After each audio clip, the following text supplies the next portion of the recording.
Thumb culture made no provision for abstention. Professor Probrius was out of a job. It was as the instructions had promised. He could not miss the Palace of the Golden Gates. It was taller by at least a dozen stories than all the other ziggurats.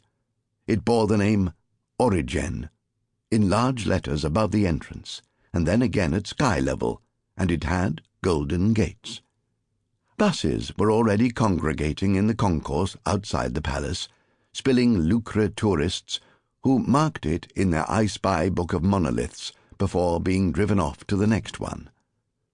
A protest was taking place in what happened to be a designated protest pen.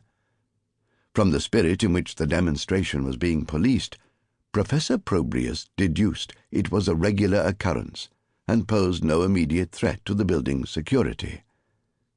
As the symbolic focus of the Republic's satisfaction in itself, the palace had been the scene 3 years previously of the first of the artisanal bread riots, the most violent public disturbance in the Republic's history. For years, the only activity in Urbs Ludus had been the construction of towers. Nothing else was made. Even the bread was flown in from somewhere else, and invariably arrived stale. Sick of white-sliced loaves, dry muffins, and inelastic pizza bases, the populace demonstrated in such numbers that the authorities had to import a labor force of skilled dough-makers from countries outside the wall. But there was an unexpected consequence. Soon, Urbs Ludus woke to the realization that the Republic was flooded not with artisanal bread, but with artisans. One section of the population turned against the other. The wealthy had their brioche, but the poor had to queue in hospitals behind those who made them. Crime increased. Petty larcenies at first, but then offences against the person, especially against women whom, it appeared, many artisans had never previously encountered, at least not in the immodest dress considered appropriate in the Republic for the wives and daughters of property developers. Viewed within the palace as further proof of man's insatiable ingratitude, this latest disgruntlement was permitted to express itself quietly where it could be monitored. But there could be no doubt that the populace, albeit a different social stratum thereof, was on the growl again.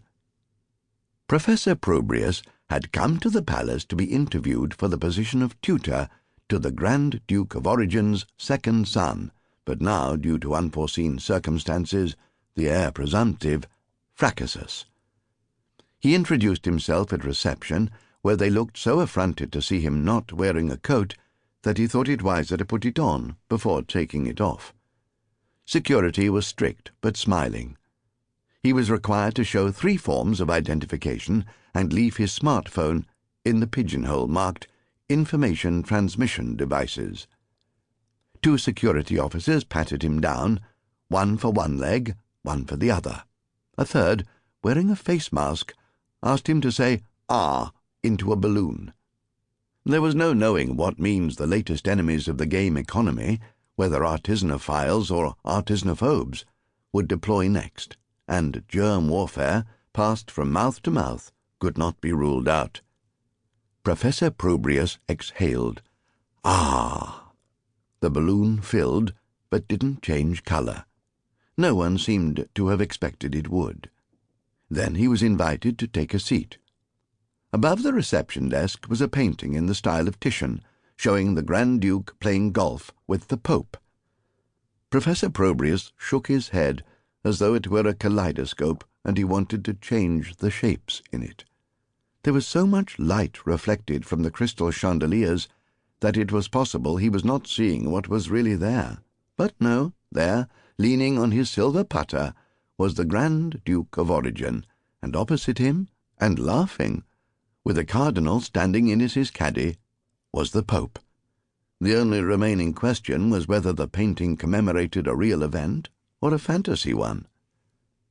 Eventually, he was shown up in a lift to the 117th floor and ushered into the presence of the Grand Duke and Duchess.